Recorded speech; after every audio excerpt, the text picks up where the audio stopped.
Point. All right. All right. And DBR here. Thank you for visiting. Welcome to Hamityville Horror. I am Clint. I'm Don. And we are joined here today with a very special guest. We actually have with us today the legendary Judith O'Dea. So many of you may know her from the original 1968 Night of the Living Dead, which is now considered to be one of the most, probably the most famous zombie movie of all time. And I just wanted to welcome you to the show. Thank you so much for coming. We are absolutely ecstatic to have you here and very pleased just to get the opportunity to talk to you. So how are you doing today?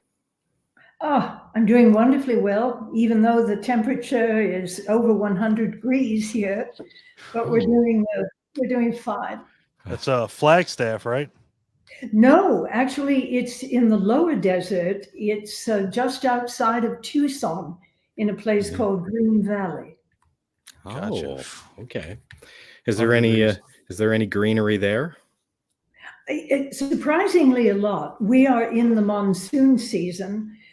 Thank heaven we've had a little bit of rain, not as much as we'd like, but the cactus are just thrilled. You know, they're green and growing as they could be. Yeah. Well, that's good. I know precious little about Arizona, and every time I think of it, I think about just dry and arid and desert conditions. So I'm happy to note that there's actually some life and vegetation there in some areas. You know, so many people say, "Oh, the desert, it isn't alive. It's so brown and dead." There is so much life in the desert. It's really a very, very beautiful place. I've been there once to see the Grand Canyon, and I wish my experience was as lovely as you say. But that we went in August, and it was boy, I think it was 114 the one day, and I got heat exhaustion and was down and out for the rest of the day. I was like, okay, now I was a kid back then, so I didn't get around like I do now. But just doing like a little walk took me out. Yep, wow. I can understand. You have to be very, very careful in the heat out here. Absolutely, absolutely. Well, speaking of being careful, you got to be careful around zombies too. So nice little segue to go into it. Yeah. I will echo Clint. Like I put in the description of this, Night of the Living Dead, without a doubt, one of the most influential zombie movies to come out, and your portrayal as Barbara has a lot to do with it.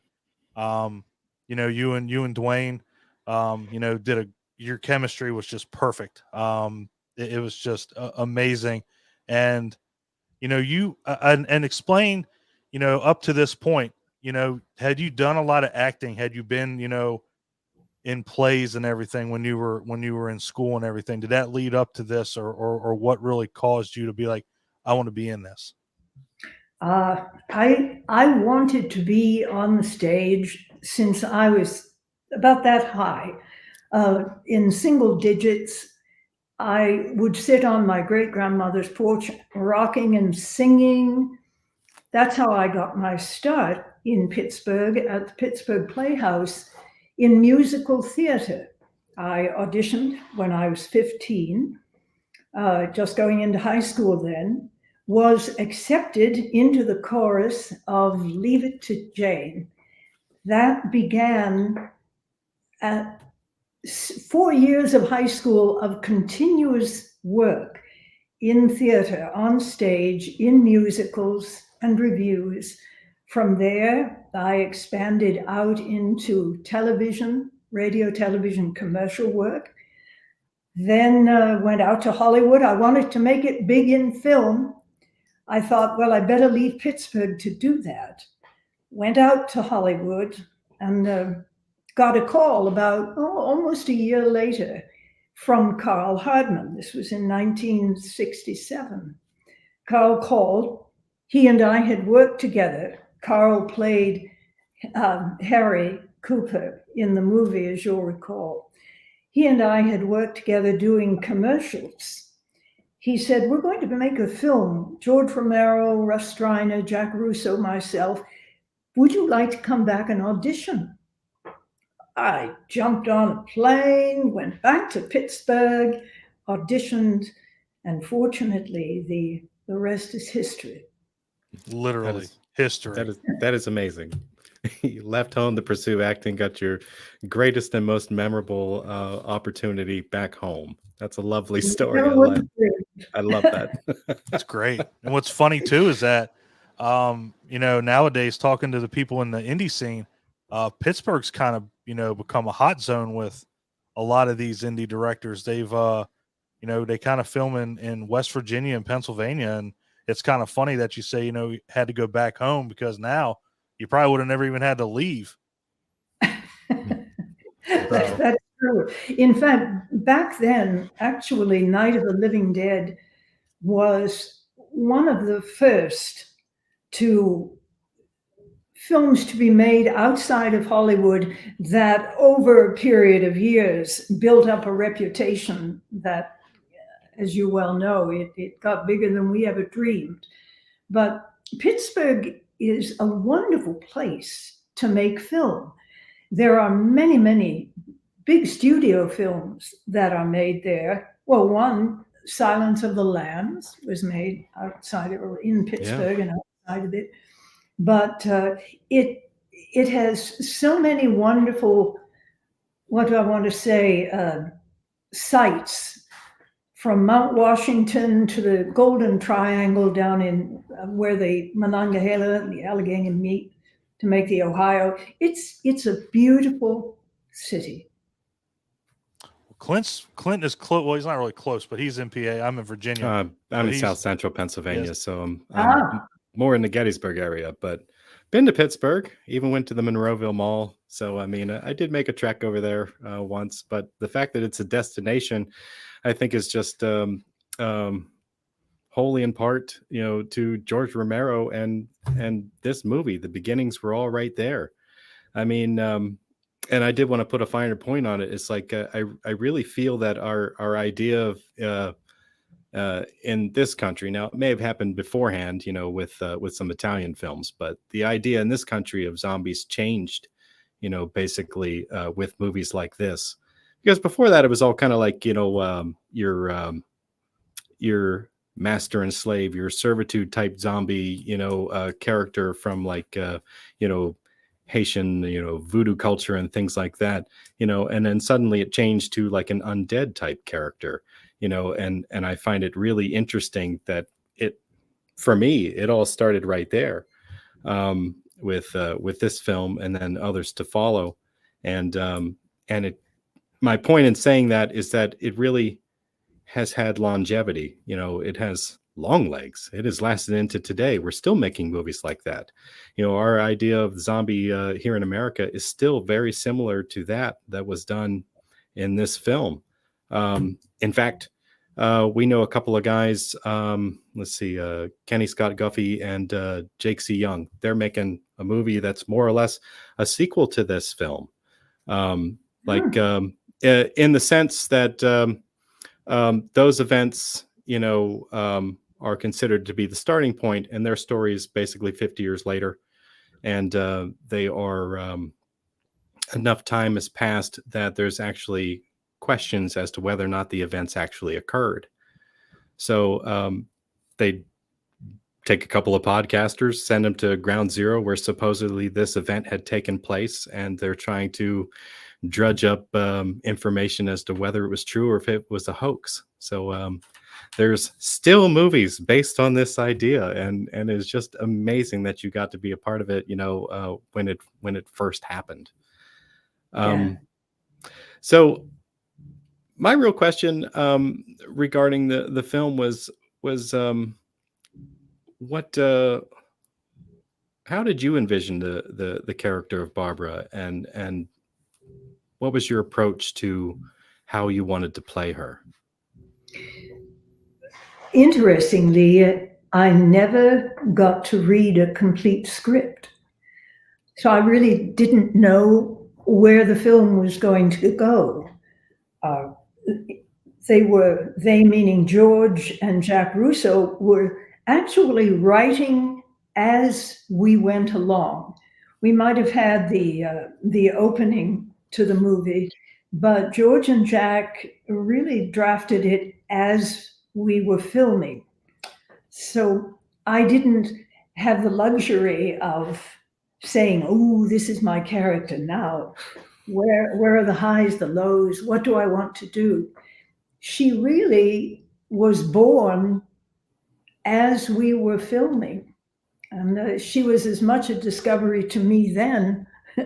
Had I gotten a completed script, it was wonderful to get there every day and say, what's going to happen to Barbra? Right, it's a surprise. Wow, that is amazing. That's cool. And to put a finer point on that character, I love your character, by the way. Over time, it I think unfairly, Barbra character has been described as a weak character, but I really don't believe that. I mean, immediately you're confronted with a situation that didn't make any sense. Attacked by an undead person in the cemetery. You watch your brother get killed. Get chased to your car that you do not have the keys for. And terrorized further as it breaks through a window to try to get in after you, and you accidentally manage still breaks through a window. Right. You manage still to escape and make your way to a farmhouse. I mean, anybody, would be completely traumatized by that situation and in a state of shock once they had a chance to settle down and catch their breath. And I think that you performed that beautifully. I mean, that's exactly what I would expect to happen to any normal person in an unreasonable situation like that. I'm so glad to hear you describe it like that, because we never know how we'd react in a situation like that. But I don't think I have ever considered Barbra to be weak. I think that because this was so unusual a situation, so heinous a situation, that it made perfect sense to me as we continued to film that Barbra would go inside to figure this out. I mean, what could possibly have caused it? What is it? So it made sense to me that she did what she did. And as you recall, at the end, she rallied. She saved Helen Cooper from being grabbed at the door. She, in my mind, was a pretty strong character. First off, to have gotten away from Bill Heinzman, zombie number one, to have gotten to the house. And yes, I think the strain and the unusualness of it began to seep in to make her more and more quiet, but made perfect sense to me that she did what she did. Makes total sense. I mean, again, it's, and the other thing too is, like Clint said, you saw your brother get killed. I mean, right then and there, no time to grieve, no time to do anything. It's haul ass. I don't want to get, I already saw him die. I don't want to suffer the same fate. So you didn't have time to even kind of, have that sink in. And then it's just one thing after another, after another, after another. And yeah. And I love how you said it, is that, nobody knows how they're going to react. Everybody's like, well, if somebody broke into my house, this is how I react, or this, that, and the other. It's like, but you never know. You're going to may freeze up. You don't know. And yeah. And, it's funny because a lot of people, they go back and forth between this one and the remake in the 1990 version. And Patricia Tallman, who we've spoken with, she is amazing. Yes. Her portrayal of Barbra is incredible too. And I make sure that when anybody ever says anything, as far as the comparison, I'm like, don't even compare them. They're two totally different characters. Yes, that's often how I've described it. Totally different films, same basic storyline, but one is in 68, the other is in 92. Vast difference with women and their place in society in 92 compared to 68. Exactly. And like I said, And I love the remake as much as I love this one, just because, again, I never go in thinking, well, this is Night of the Living Dead remade. I'm like, no, this is a reimagining. You know, that's the big thing, is that anything that you take that's OG, you know, Dawn of the Dead, Day of the Dead, and you have these remakes, they're reimaginings. You can't call them remakes because, again, like you said, there's so many different variables that have changed from back in 68, 78, and it's a totally different time when you see these new versions. And but either way, you can't have a new version without the old one. Well, I'm glad. I'm glad we have to have the old one. Now it's just like I said, and the old one, I mean, honestly, it's legendary. I mean, it's crazy the fact that it's public domain, that it never got the I want to say it never got the recognition. Obviously, when it first came out, it didn't. But I mean, here we are in 2022, and I mean, it's been parodied so many times. It's been recreated so many times. It's been, and even like Clint said, the zombie itself has evolved from, what how they were portrayed in this one to now they can run, now they can beat doors down with, objects. And it's gotten crazy how they're smarter how now for some reason. Yeah, I don't like smart zombies. I don't. I don't like running ones either, because as long as I can run faster than the person behind me, I'm good. But I'm probably not going to last long. So I'll stick with these zombies. But yeah, and we can talk Night of the Living Dead all night. We could. But we got limited time.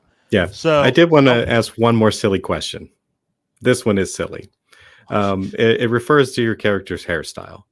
I have never seen anybody do their hair like that before, and I've spoken to people who could not figure out how that was done. Can you describe generally what the process was, how your hair was styled that way? Well, I did like it. It was very, very nice. I didn't mean to laugh. When I was accepted for the part, my hair was basically as short as it is now. Throughout the making of the film, it grew and grew and grew. By the time we had October 1st premiere, it was as long as my hair was in the movie. How that was done, you talk to any woman with long hair and she'll say, oh yeah, you take a headband and you just pull your hair back off your forehead and you tie that headband. That's essentially what it was. It was a fall that had a black headband attached to it. So we took my bangs and pushed them back under the bang or the band, and then attached the band right here. And then hopefully it looked real. I know sometimes it might not have looked as real as we would have liked, but that's the way we did it. I never questioned it. I'm like, look at them luscious locks. That's beautiful. It looked good to me. It looked good to me. Exactly. So you've been involved with a couple of movies that Clint actually got to see one today, right? Abandoned Dead, which I didn't have a chance to I watched check it a few out. days ago. Gosh, you watched Abandoned Dead. I did watch Abandoned Dead. And I played Pamela. She was a doctor. Yeah. You did. I'm finding that the recurring theme with each movie that I see you in your 2000s portion of your career is that they give you a part, and I just absolutely love the character that they give you and the performance that you delivered. So I mean, I loved you as a doctor. I mean, you were a very, very convincing psychologist, and I did like the direction of that film. I don't want to spoil it for anybody, but it is available right now, I think, on Tubi if you want to see it. Anybody who's out there watching. There is another one that I would love to suggest. It's called They Came from the Ether. I don't know. I watched that one also. I saw that one. Yes. I absolutely, Clara was the name of my Clara. character in that one. Yes. I loved that character. Very grateful. I won a Best Supporting Actress for it in some of the horror genre festivals. But what a fun role to play. Yeah, that was a very different character, and I liked the way that scene was written. Where you were essentially walking in to talk to a police detective, and more or less to file a missing persons report, and more than halfway. Yeah, Don't give it away. I won't give it away. We'll just say more than halfway through the conversation, they thought you were looking for your daughter. So. Oh, the surprise them. It was a beautiful reveal. I liked it. So that was an interesting movie just in general. I mean, it really took its roots, I think, from 50s sci-fi films. I mean, they said it very much like, wow, it was in black and white, and they even had the actors portraying their characters, with older sounding speak and language, and they were really I want to say deliberate about the way they delivered their lines. It was really cool and interesting. I was a little confused why selling vacuum cleaners was such a pivotal point of the story, but hey, it was a very nice film, and Yes. I enjoyed it. I'll recommend that to anyone as well. I caught it on YouTube, but I imagine it's other places. I couldn't find it too. I was trying to find Claustrophobia and October Moon. Yeah, But- was Claustrophobia when you came back to acting? Was that the one? Oh, good heavens. No, I No? never stopped. Right. Stopped. I did so much stage. I got back very much involved in stage work. Young directors would call as, oh, golly, and you got me now. I'm trying to remember the young man who wrote Claustrophobia. That's terrible that it doesn't come to mind. Forgive me. Mark Tapio Kynes. Pardon? Is it Mark Tapio? Yes, Mark. Oh, Mark, I'm sorry. Yes, and he wrote and said, I have a part. Would you be willing to read it? That's how so many of these little independent parts have come my way from actors or writers who have seen what I've done in the past.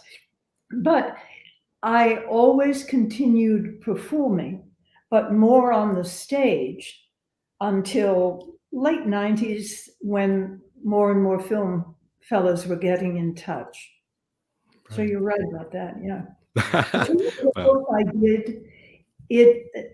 I don't know if you're very familiar. I have a little company called O'Dea Communications.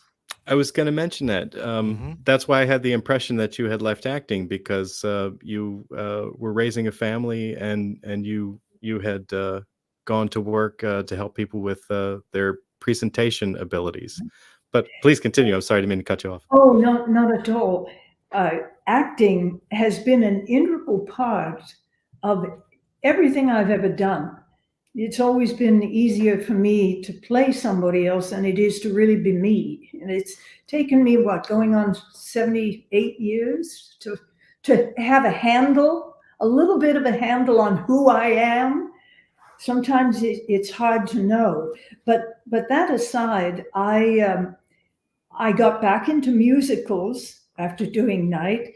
In fact, my children participated in some of the equity theater that I did across the country and into California. They were in Sound of Music with me, and I did Eliza Doolittle, My Fair Lady, some of the wonderful older musicals that young folk may not know about, but they're so good, so good. What I also did in order to pay the mortgage, because as you well know, entertainment, if you're not at the top of the heap, is pretty hard to make a living. Now, I've been very lucky working in equity theater and was able to support my own children doing those roles. But I can remember just coming off a run of Sound of Music. I had bought a home. This was back in California. I had to pay the mortgage. I had to get a job. I, believe it or not, was hired by a corporation. First corporation was making voice messaging systems, but the major corporation I ended up doing work for over 20 years was Hughes Aircraft Company. I got a job there as a development planner in the group in the group radar systems. They were making radar systems for F-18s. My job was to look at the schematics for an F-18 radar. I had to figure out all the parts that went into that, separate them into kits, then order the parts. When the parts came in, I'd send those kits to the floor, the manufacturing floor. Each kit then was built, brought all those kits together, and I can remember I was so proud when my first F-18 radar came off the assembly line. But I didn't realize at the time when I was hired to do that job that because of my background in entertainment, the fellow who hired me, and that was a fellow named Mario Gama, he never told me that he was going to give me 2 weeks if I did not prove myself to be capable of handling the job. I didn't know a capacitor from a diode back then.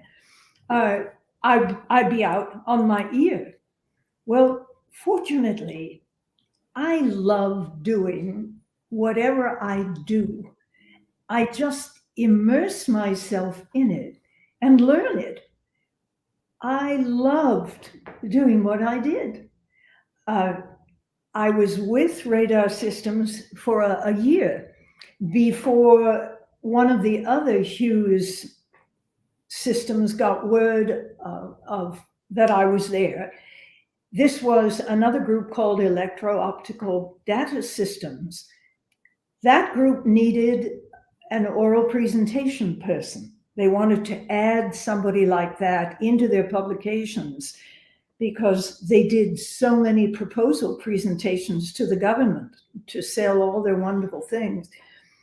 Well, they called me over. I was hired by that group. I eventually built up their entire oral presentation department, worked with them, as I said, for about 19, 20 years, created my own company while I did it. In conjunction with that, I would perform at night, whether it was a little equity company in LA or whether it was in Long Beach, wherever it was, to keep my acting chops going. Wow. Then I don't even care about your movies anymore. When did you sleep? You know, I loved standing up in front of a group of engineers or executives who felt very uncomfortable speaking in front of a group.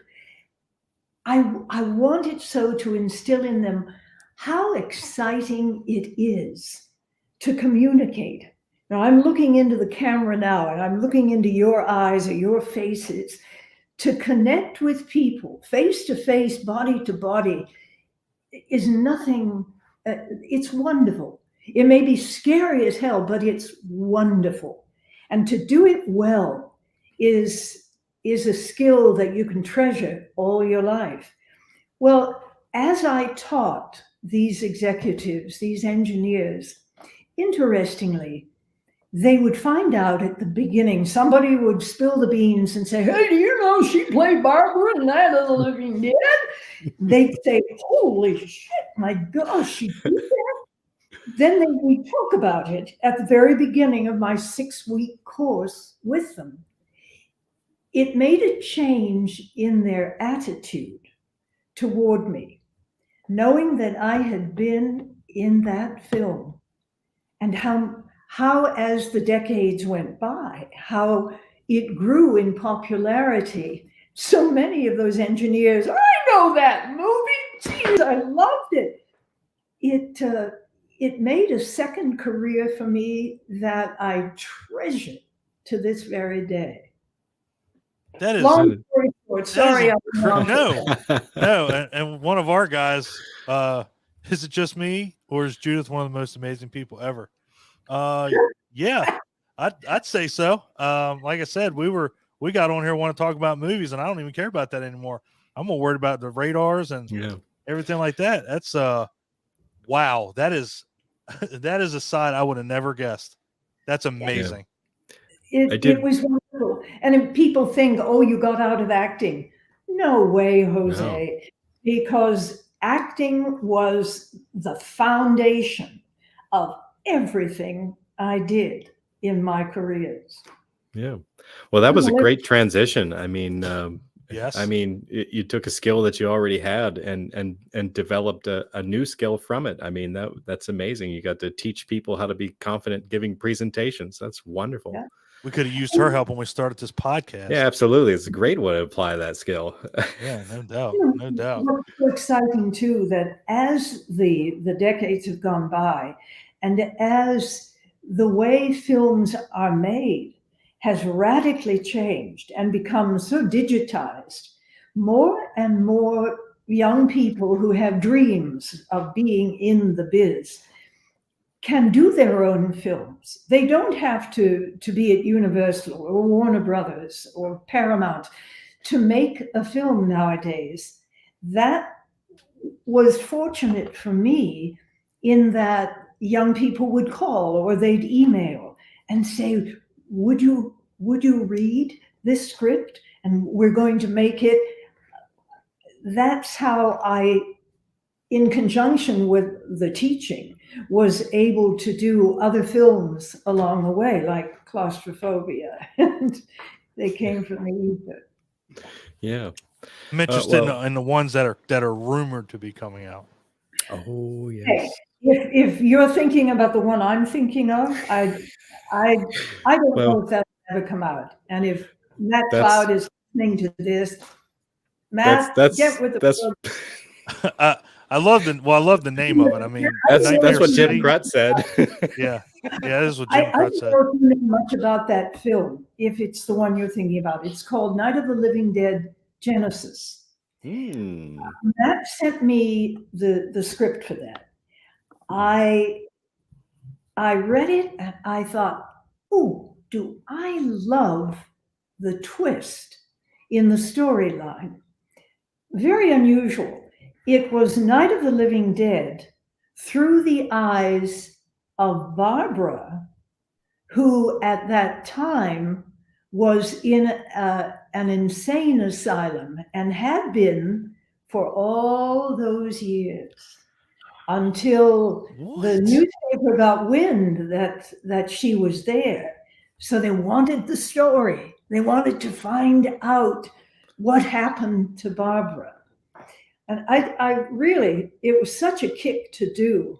I was hoping that Matt really would get it out because a lot of people were interested in seeing it. Yeah. I would be too. I mean, because it's rather ambiguous at the end of the original film, whether or not your character survived, and to have that come out, that would solidify, the fact that you had made it, you know what I mean?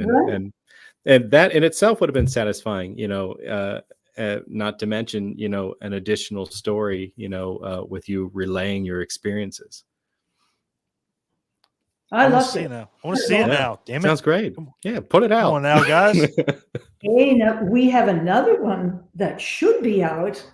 We're hoping this year. Mm-hmm. It's done by Jason Butrin, not Butrin. Jason Butrin. It's called Kill Giggles. You talk about if you hate clowns, you're going to love the film. Yeah. Oh, I love clowns. Yeah, it's got a cast too. It's got you're going to be very sad. It's got a good cast too. Felicia's in it. Felissa Rose is in it.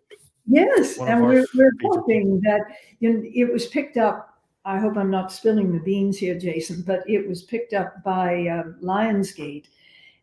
Of course, with COVID, that really put it on the shelf for a while. But Jason has gone through the entire movie, upgrading everything to Lionsgate standard. So we're all set to go.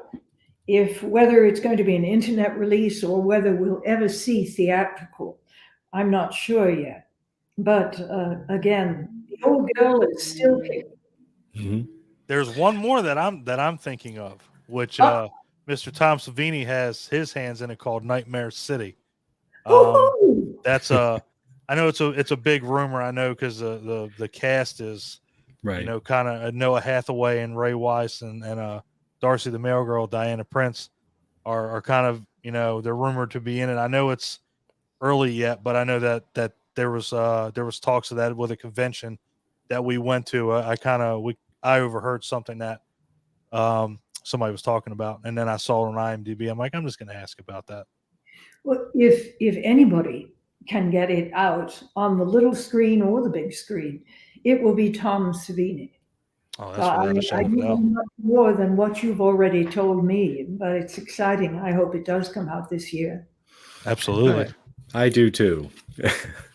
I do too. Well, we don't want to keep you because we know you said half hour.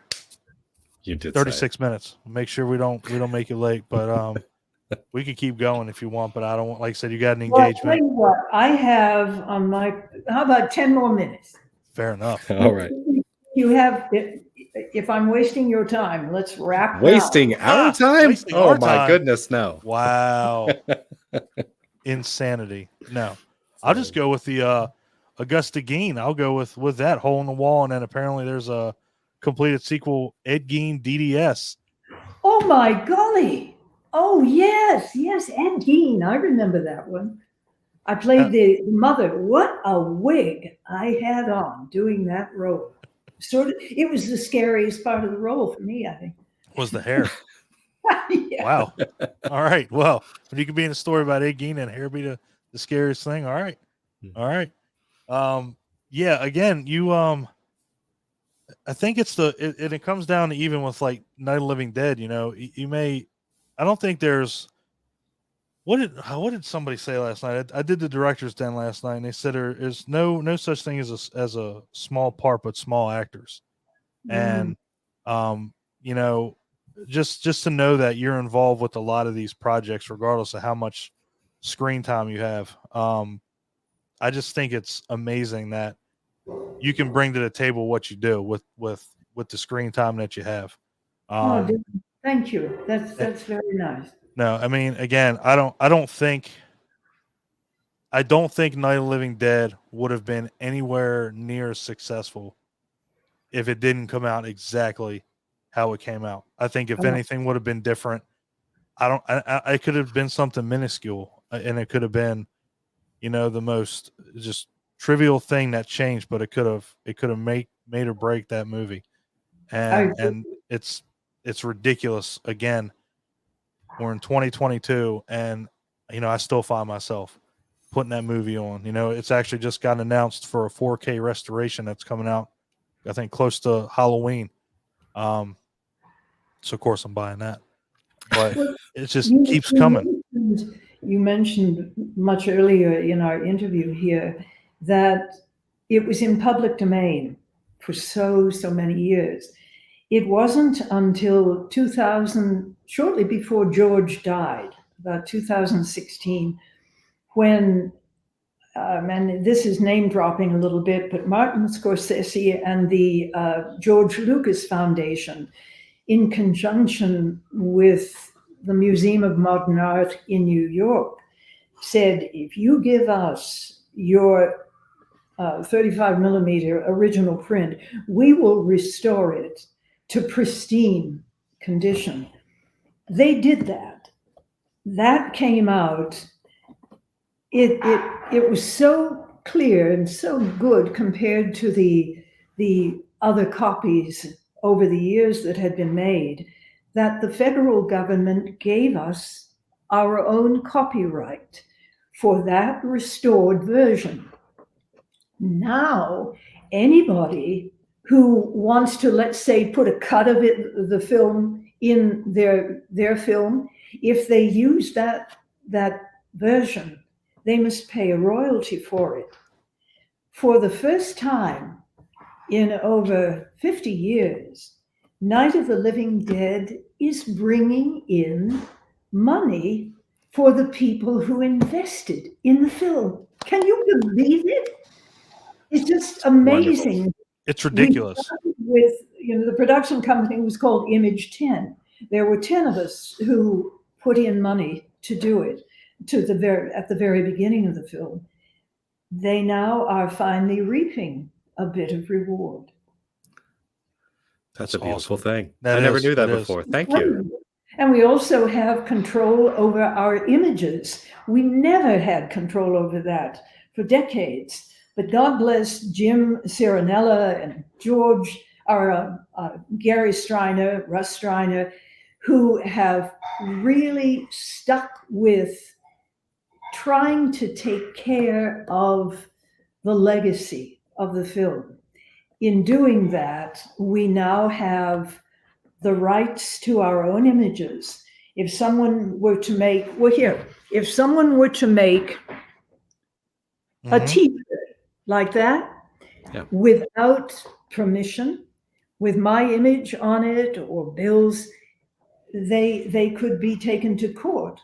They now have to pay a royalty for it, which never happened. It's more ridiculous to think about that. The fact that 1968 and you're just now getting the benefits from it. But and when you think about it too, it's even better because with all these re-releases, nobody can touch those.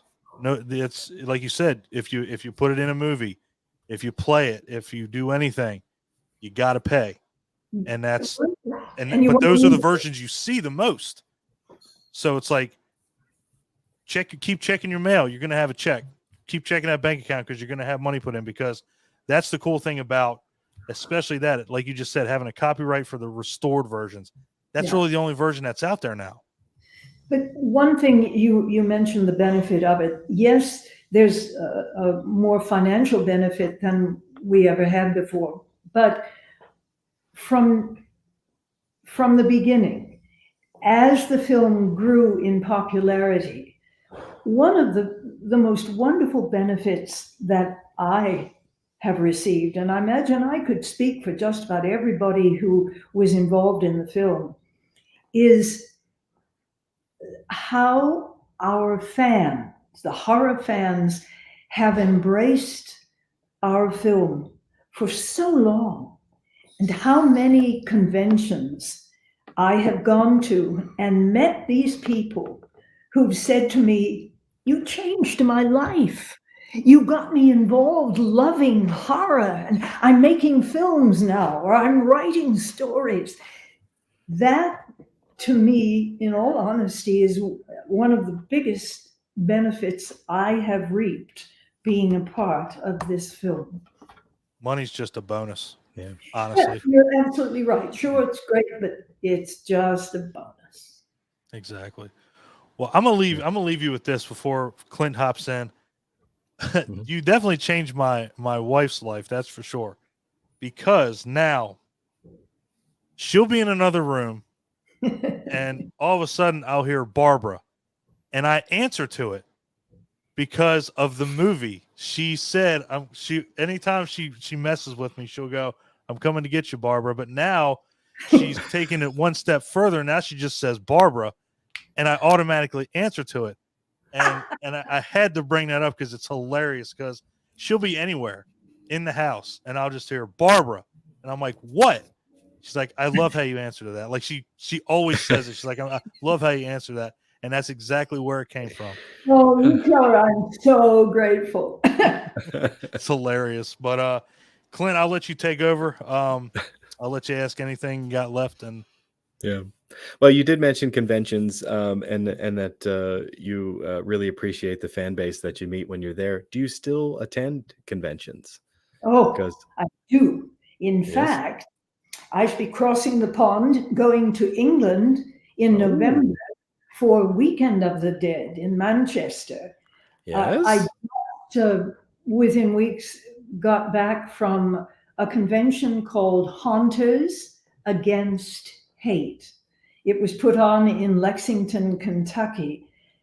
I just, every time I go to a convention, I really am overwhelmed at times by the goodness of people and the support that there is no hate in these conventions. Living in this world is tough nowadays. I sometimes lose a little faith in humanity. But when I go to these conventions and talk to these people who care so much about something that was made so long ago, I feel blessed. I have been given a wonderful gift. I agree. You've I think you've changed more people's lives than you probably realize, because again, when people talk about movies and they talk about horror movies, I mean, this movie comes up numerous millions of times, and still to this day. A film was made. Horror films were made. We broke barriers. We had a black man and a white woman in 1968. Now, who would have done that? We had a little girl killing her mother and eating her father's arm. We broke phenomenal barriers. Everybody dies in the film. That never happened. So you're right. If that combination of George Romero and the ideas that he came up with for this script had changed the least little bit, I don't think it would ever have been the same. But I don't I'm either. extremely grateful. Yeah. It's very wonderful. Well, this is not really a question, but and sadly, I only noticed about 30 minutes before we started this interview that you had a short story out, that the woman and the alien, or the old woman and the alien, that you put out in 2017. I did not get a chance to read it before talking, but I do plan to read it after we're done. And I found that on your website. I don't know if that's available anywhere else. For people to see, but there is a link there. All I did was type in O'Dea Communications when I was trying to research your business, and I ended up on a page that took me to that. So it was very sweet. I plan to check it out later. I'll be most interested to hear your response to it, because right now I am adapting that short story to a screenplay. Wonderful. Before I kick off this earth, I would love to see The Old Lady and the Alien made into a film. I don't know if it'll ever happen, but it's a wonderful exercise for me to sit there and try to put it into film format. Yes, well, absolutely. I will check it out. I will be more than happy to give you my thoughts on it later. So I'll make an attempt at that. Your honest thoughts. If you didn't like it, tell me. All right. I'll do that. If she doesn't come back on here, Clint, it's because you were it's too my honest. fault. Yes. And I'm driving to Pennsylvania. I want to thank both of you for inviting me to come on. I've had a wonderful time. Thank you. Our pleasure. Very much. And we had a wonderful time having you. Pleasure. Thank you. Thank you so much. Take care. You too. Bye-bye. Bye-bye.